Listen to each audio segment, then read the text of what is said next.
Que vous évoque l'Afrique? Donc beaucoup de souvenirs, beaucoup d'images, beaucoup de sentiments. Un climat, un climat chaleureux, autant au niveau de la température qu'au niveau des relations avec les gens. La chaleur, les tissus, les couleurs, les motifs, un accueil très chaleureux, les rapports humains. Je dirais du malvenu d'en haut et du bienvenu d'en bas.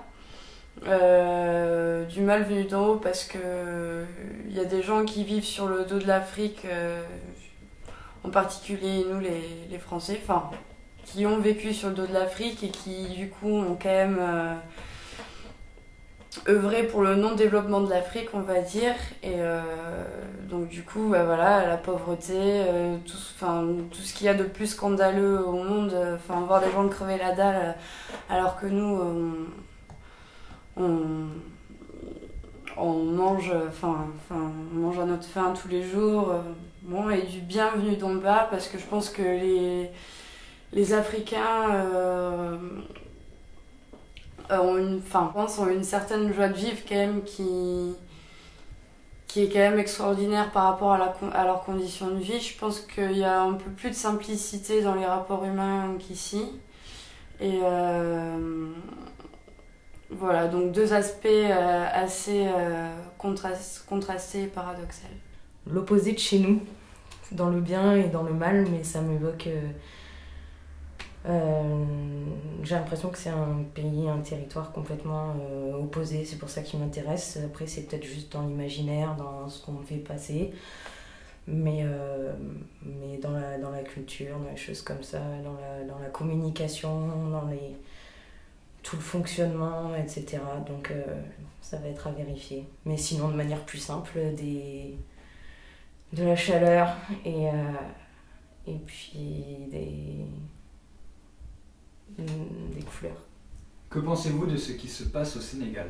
Ce qui se passe, c'est un pays très riche, de par ses idées, de par sa liberté d'expression, de par tout ce qui s'y passe. On le voit depuis une soixantaine d'années, c'est quand même une belle démonstration de démocratie en Afrique, surtout en Afrique de l'Ouest. Donc voilà, je pense que c'est bien ce qui se passe, surtout avec les élections à l'heure actuelle.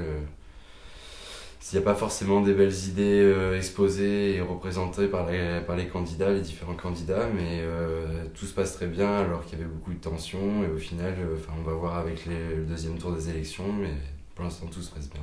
Ce que j'en pense, c'est que le pays est quand même un pays démocratique avec une constitution établie depuis plusieurs années et que le président bafoue cette constitution pour un but personnel et lucratif, je pense. J'ai pas suivi. Très honnêtement, j'ai pas suivi ce qui se passe. Les élections, tout ça, j'ai pas suivi. Déjà, c'est difficile quand on n'y est pas. Nous, on n'a que la vision de la télévision, etc., ou d'Internet. Je pense que c'est quelque chose... ce qui se passe en ce moment, c'est quand même une grosse page qui se tourne, qui se passe. Le peuple est très mature comparé à d'autres pays en Afrique. C'est avec aussi le passé démocratique, etc. Mais avec les élections, apparemment, il n'y a pas eu beaucoup d'émeutes, il n'y a pas eu énormément de clash. Et c'est ce qu'on nous en dit.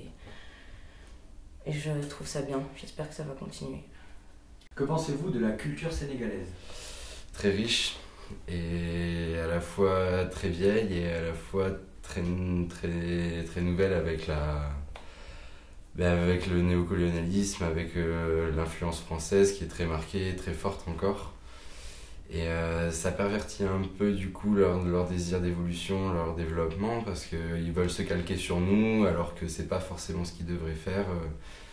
Une question tout simple, est-ce que l'Afrique souhaite vraiment un développement au sens propre du terme comme nous on l'entend? La culture sénégalaise, moi je vois ça avec pas mal de couleurs, de l'énergie, des bonnes vibes, entre guillemets. Un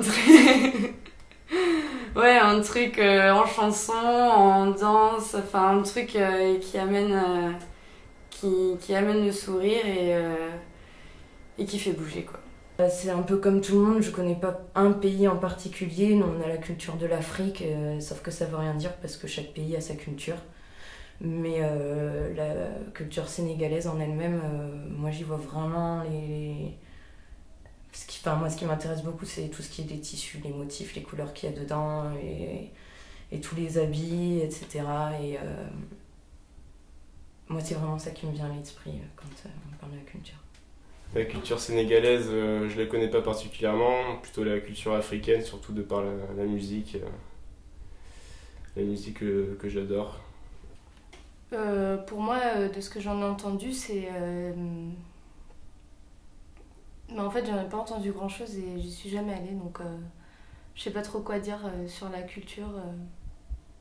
J'aime beaucoup la musique africaine, tout ça, mais sénégalais en particulier, je sais pas. Que pensez-vous de la relation homme-femme en Afrique? C'est pareil, c'est assez compliqué parce que autant la religion musulmane induit certaines restrictions, certains droits limités, mais en même temps dans la société sénégalaise, la femme, enfin un peu le cliché de Mama Africa, mais a beaucoup plus de poids, beaucoup plus de... elle inspire beaucoup plus de respect que la femme française chez nous. Je pense que la femme a une très grande place dans la famille, dans la société. C'est souvent elle qui, d'après ce que j'ai vu toujours, qui gère beaucoup les choses, qui gère le mieux les débuts d'entreprise ou les choses comme ça. Elle est très entreprenante et c'est elle qui... Je pense que c'est une grosse part de l'espoir, entre guillemets, de l'Afrique. Et après, entre l'homme et la femme, je pense que ça dépend des pays, des religions et des personnes. Je pense que c'est assez paradoxal comme j'ai dit avant déjà, mais on a l'image de la Mama Africa qui dirige sa petite famille et qu'on écoute vraiment, alors que les femmes ont beaucoup moins de droits et sont considérées d'une manière différente qu'en France, je dirais. Je pense que la femme doit avoir un rôle important dans tout ce qui est les tâches ménagères à la maison et tout ça, et que je sais pas si la femme au travail et dans ce rapport-là au travail est très présente. Je pense que les femmes ont une grande part dans la vie des Sénégalais, on va prendre plutôt le Sénégal, même si elles ne prennent pas beaucoup de place dans la société, on ne les voit pas beaucoup, etc. Mais je pense qu'elles jouent un grand rôle dans la cohésion sociale et qu'elles sont présentes pour un peu calmer les tensions qu'il pourrait y avoir. C'est peut-être la vision que j'en ai. Que pensez-vous des Sénégalais installés en France? Tout se passe bien. Il y a quelques petits problèmes d'intégration, mais c'est très minime. Le problème, c'est nous.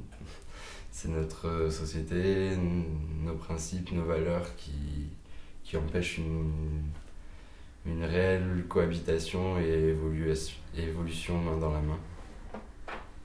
J'en connais pas beaucoup. Ceux que j'ai pu voir ou rencontrer, ils m'ont semblé, moi, plutôt bien intégrés et toujours une petite nostalgie pour le pays. Enfin, ils parlent, le pays, etc. Mais sinon, comparé à plutôt les pays du Maghreb, etc., ils ont une meilleure image et ils s'intègrent mieux, j'ai l'impression. Bon, moi, je vais donner l'exemple de Mansour. C'est le seul Sénégalais que je connais en France, donc je vais prendre son exemple à lui. Quelqu'un de vraiment très gentil, très chaleureux, toujours OP pour nous faire déguster ces petits plats traditionnels sénégalais. Il est vraiment quelqu'un d'ouvert qui a envie d'apprendre sur les autres et qui donne pas mal aux autres. Et pas toujours, on lui rend pas toujours de la façon dont on devrait le faire, je pense. Je pense qu'au niveau de leur intégration, c'est pas une des civilisations qui s'intègre le moins bien en France. Je pense que qu'ils ont quand même que le Sénégal a un passé tellement lourd avec la France que leur intégration se fait de manière plus douce et plus stable. J'en sais rien. Après, je connais pas beaucoup de Sénégalais qui sont installés en France. J'en ai connu un qui a pas supporté la vie en France et qui est parti au bout d'un an en laissant sa fille, sa femme, à son grand regret. Pour moi, c'est une richesse culturelle qu'a la France. Et voilà. Après, je sais pas s'ils sont bien intégrés. Enfin, ce qu'ils ressentent eux, à ce niveau-là. Pareil, je connais pas de Sénégalais en France. Pensez-vous avoir une vision objective de l'Afrique? Mais voilà, comme j'ai dit, j'ai passé mon enfance là-bas, donc j'ai beaucoup de choses en tête, mais c'est vraiment des images et des ressentis plus que un savoir objectif. Donc on va aller voir là-bas tout ça, voir ce qui se passe. Non, non, c'est pas possible. C'est pas possible. Après, j'aimerais avoir une vision un peu plus objective du Sénégal, en tout cas, après y être allée. J'essaie de me renseigner, j'aime pas boire les informations comme ça qu'on me donne à la télé, donc j'essaie de voir autrement, de trier les infos, voilà. Mais après, de manière objective, vraiment, c'est pas possible. Non, pas du tout. J'espère avoir une vision un peu plus objective de l'Afrique dans un mois. Pas du tout. Je crois que ça se doit parce que j'y suis allé un mois quand j'avais 8 ans. Ce qui m'a laissé beaucoup de souvenirs, mais des souvenirs d'un gamin de 8 ans, on voit pas tout, mais si on en voit beaucoup, on peut pas tout voir. Et les seules vues que j'ai de l'Afrique, c'est de par la télé, de par les infos, on nous montre la famine, les guerres et tout ça. Et voilà, du coup, on va dire que les gens là-bas, je les connais pas, je sais pas comment ils vivent, je connais pas leur quotidien, donc je peux pas avoir une vision objective de ça, c'est sûr. Non, parce que justement, j'y suis jamais allée.